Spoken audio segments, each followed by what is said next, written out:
Nous sommes à Mourla, dans l'arrondissement de Maga, département du Mayo-Danaï.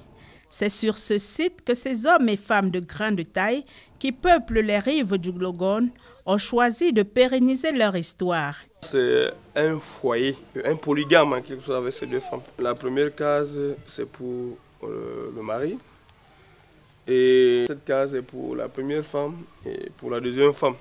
Ce sont des cases rondes, hautes de 8 mètres, dont la température intérieure est régulée en fonction de la température ambiante. La visite des lieux nous est offerte par le guide et gardien du site, Joseph Biri. C'est l'homme Mouzgou, quand il veut former déjà sa famille, la première case à construire, c'est la cuisine.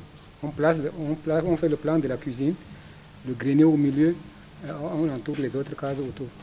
Autant de cases, autant de femmes. Deux femmes ne partagent pas la même case, c'est l'homme Mouzgou.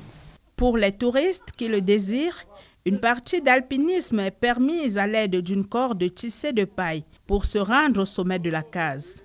Cette corde a plus d'une fonction. Elle permet non seulement de monter pour réhabiliter la case, mais également d'atteindre le sommet qui sert de lieu stratégique. En temps de guerre, ça sert aussi à la sentinelle de monter, n'est-ce pas, sur la case pour voir au loin les ennemis qui peuvent venir attaquer, n'est-ce pas, soit le village ou bien la bourgade.